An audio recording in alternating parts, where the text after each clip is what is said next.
একজন বুজুর্গর নাম আছে বালআম ইবনে বাউর। বালআম ইবনে বাউর একজন বুজুর্গ ছিলেন, বড় আহলুল্লাহ এবং বড় আল্লাহওয়ালা ছিলেন। উনি যে কোনো দোয়া করলে দোয়া কবুল হইত, মুস্তাজাবুদ দাওয়া তাকে বলা হয়।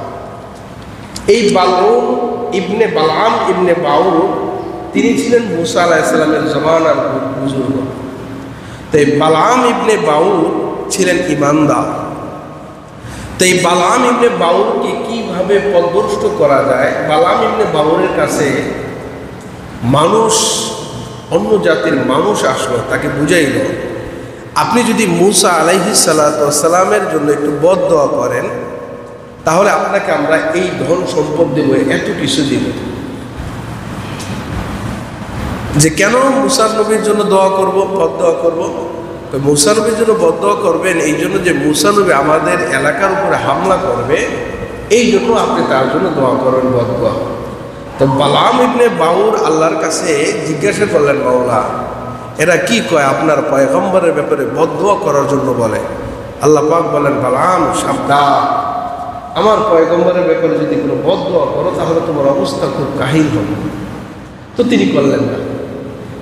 এখন এই বালআম ইবনে বাউরের বিবি সাহেবের কাছে ওই মানুষগুলা গেল, বিবি সাহেবকে স্বর্ণ, রূপা, অলংকার, টাকা, মণিমুক্তার অফার দিল। তুমি যদি তোমার স্বামীকে দিয়া মুসা নবীর নামে বদদোয়া করাইতে পারো তাহলে তোমাকে উপলক্ষণ দেওয়া হবে। এই বালআম ইবনে বাউরের বিবি ছিল প্রথম অবস্থায় কালো। যেহেতু বালআম ইবনে বাউরের বিবি একদিন বালআম ইবনে বাউরকে বললো, আচ্ছা তুমি তো দোয়া করলে দোয়া কবুল হয়ে যায়, তাহলে তুমি আমার জন্য দোয়া করো, আমি যেন সুন্দর হয়ে যাই। তো আল্লাহ তাআলার কাছে বালআম ইবনে বাউর দোয়া করলেন যে আল্লাহ আমার স্ত্রীকে আপনি সুন্দর বানিয়ে দেন, অপরূপ সুন্দরের মালিক বানিয়ে দেন।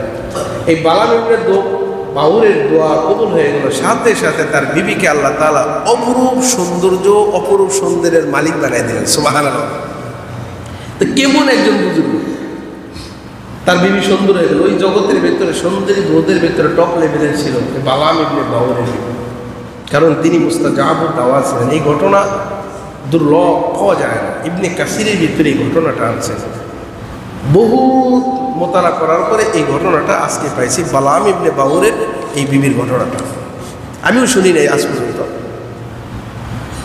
তো এই বালআম ইবনে বাউর বিবি যখন লোভে পড়ল তখন স্বামীরে বুঝাই দেখো, না তোমাকে মুসা নবীর নামে বদদোয়া করতেই হবে। তো মুসা আলাইহিস সালামের নামে বদদোয়া করার সঙ্গে সঙ্গে আল্লাহ তাআলা এই বালআম ইবনে বাউরের জিহ্বাটাকে কুকুরের মতো বের করে দিলেন আযাবে। কুকুর যেরকমভাবে ইচ্ছায় অনিচ্ছায় দেখবেন জিহ্বা বের করে রাখে, কতক্ষণ দৌড়াইলে জিহ্বা বের করে রাখে, দৌড়াইলে মাঝে মাঝে দেখা যায় জিহ্বা বের করে থাকে।